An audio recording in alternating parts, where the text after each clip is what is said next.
692 নম্বর পেয়ে মাধ্যমিকে দ্বিতীয় স্থান অধিকার করেছে পুরুলিয়া জেলা স্কুলের ছাত্র সাম্যপ্রিয় গুরু। পুরুলিয়া শহরের আমডিহার বাসিন্দা সাম্যপ্রিয় গুরু জেলা স্কুল থেকে এবার মাধ্যমিকে 692 পেয়ে রাজ্যের দ্বিতীয় স্থানে। গর্বিত জেলা স্কুল, গর্বিত পুরুলিয়ার শিক্ষামহল ও শিক্ষক শিক্ষিকারা, অভিভাবকেরা। পুরুলিয়া শহরের আমডিহা বাড়িতে ছুটে যান তাকে শুভেচ্ছা জানানোর জন্য বিভিন্ন জনপ্রতিনিধি থেকে শুরু করে সরকারি শিক্ষা দপ্তরের কর্মীরাও। শুভেচ্ছা জানাতে তার বাড়িতে যান পুরুলিয়া লোকসভা কেন্দ্রের বিজেপি প্রার্থী জ্যোতির্ময় সিং মাহাতো।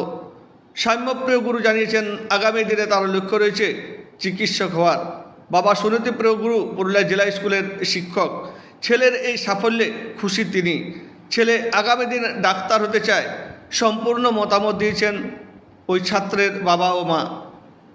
পুরুলিয়া জেলা স্কুলের ছাত্রের সাফল্য, এই খুশিতে গর্বিত পুরুলিয়া জেলা স্কুল, গর্বিত পুরুলিয়া জেলার শিক্ষক শিক্ষিকা ও অভিভাবকরা। খুবই খুশি হয়েছি, আমরা খুবই আনন্দিত।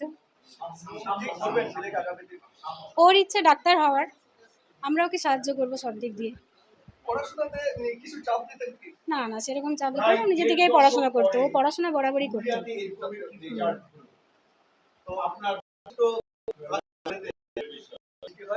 হ্যাঁ, মিষ্টি মুখ করাচ্ছি সবাইকে, সবাই আসছে। আমাদেরই গর্ব লাগছে এই জিনিসটাতে। অর্পিতা গুরু। হ্যাঁ, জানি না কেন জানবো। কত নম্বর পেয়েছো? 692 কোন স্কুল থেকে পড়তে পেরেছো? জেলা স্কুল। তো এই যে এই সাফল্যের জন্য মানে কতটা পরিশ্রম না করলে তো আর সাফল্য আসবে না। না, পরিশ্রম তো করেছিলাম। হ্যাঁ, প্রথম দিকে পরিশ্রম করিনি, শেষের দিকে করেছিলাম। প্রথম দিকে অতটা পরিশ্রম করিনি। ভবিষ্যতে কি হতে চাইছো? ভবিষ্যতে ডাক্তার, নিট। এই সাফল্যের জন্য অবদান কার বেশি মনে করবেন? অবদান সবথেকে বেশি মায়ের, আর এছাড়া স্কুলের টিচাররা